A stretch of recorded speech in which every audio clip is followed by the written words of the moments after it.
Good afternoon, everybody. It's beautiful outside, which means that the birds are going to be loud and annoying. The bugs are going to be annoying. My neighbors are probably going to scream as loud as they can. I get no respect in this world, especially when I'm making a video. Thank you to everybody that left a question via comment or sent me a video. I appreciate you guys for helping me get to these 60 days. Thank you so much. Now, y'all know it's only one question a day, so I can't answer them all in one day, but I promise to get to them as soon as I can, all right?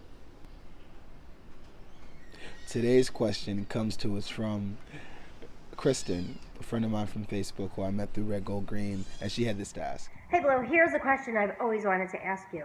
Who was your biggest musical influence growing up, whether it be a band or just a musician? Thanks, I'll see you soon. You see how long me being outside lasted, right?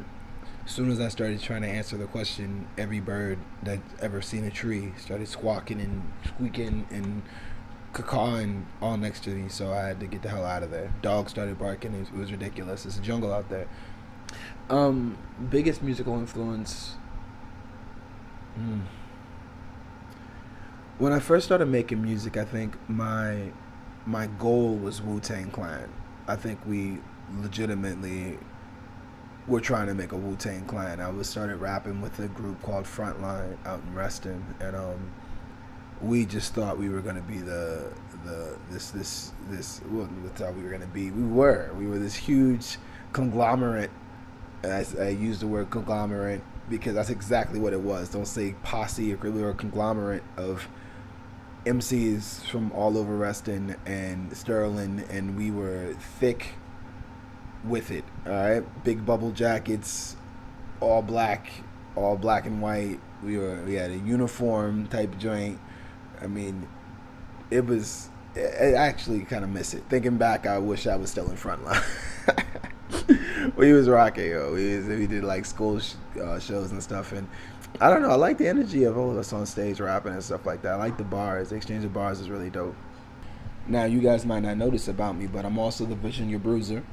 Um, I'm really into R&B. I love R&B music, lyricism, cadences. Like I'm really into R&B, traditional R&B music. This new stuff is dope, but like the stuff that I grew up on was like Boys to Men. You know what I'm saying? Don't let real love pass you by type shit. Like I'm really that lovey-dovey stuff is where I'm at. You know what I mean? I really like that. I'm also into lyricism when it comes to hip hop. Not so much the beats as much as it is like what people are saying. So. Uh, um, Joe Button is somebody I really admire, and I know I'm probably gonna get killed in the comments for that. But I love Joey. Joey's my favorite. Emo rap is my shit. I like anything where somebody is like exposing themselves emotionally to a crowd of people in a way that's lyrically sound or creative. I like the images that he paints. I like the images that MCs paint in general. Like I remember listening to Cannabis with Green in the basement, being like, "Oh man, this dude, like the pictures that this dude was making in these CDs was ridiculous." You know what I mean? Wu Tang was something that I really liked. I liked, like, of course, we don't listen to I Bomb Atomically, like my bro, my man. Like it's just, I don't even know. I still don't fully comprehend the images Wu Tang were rapping about, but I enjoy them shits immensely. I mean, as far as a band, I mean, not to be like cliche or nothing, like I rock with the Foo Fighters. Uh, I don't have a band that truly influenced me, like in the way that I make music, that to that extent. I mean, when I was with the 5-1, the Beatles was something that we referenced a lot, but I never thought the boys were that good. Yeah, I said it. Beatles are I like I never thought they were that good. Uh, I thought we were better than the Beatles. I still think we're better than the Beatles right now. I play 5-1 music more than I play the Beatles right now. I uh, I can't put my finger on a particular artist outside of Joe Button, to be honest with you, that I feel like has influenced my music much.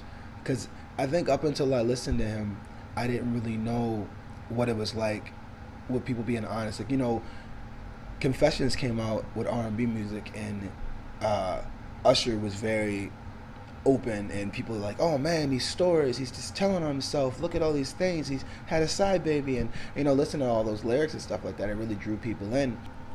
where I had somebody like Joe Button, who was for hip hop, had always been honest and open about his addictions, his relationships, his feelings about his addictions and his relationships, his feelings with his parents, with his him and his relationship with his child's mother. Like, he was always very open, and I've always admired that, because I always found it the most difficult to talk about myself lyrically, in a way that I always kind of had this character when I rapped when I was younger. I had this character in my head, and I would rap to try to like create the image that the character like I was, it was, the voice wasn't mine, the lyrics wasn't mine. And I remember having to redo verses over and over and over again when I was first making music, to like find my voice and find my flow, find the way that I wanted to say things. And I think listening to someone who had already found out his own lane was something that inspired me a lot. I mean, of course, there's the Jay-Z's and all the rest of that, and the Nas and the good things like that, but I never really aspired to be like them. I never really like looked at them as my catalyst. I admired the music and I enjoyed the music, but the thing that resonated with me the most was anything that I felt like was emotionally exposing, or something that was honest. I felt like was a piece of somebody. You know what I mean? Those are the things that drew me in the most, and I just really resonated with Joe Button and like R&B music, because again, Virginia Bruiser, son.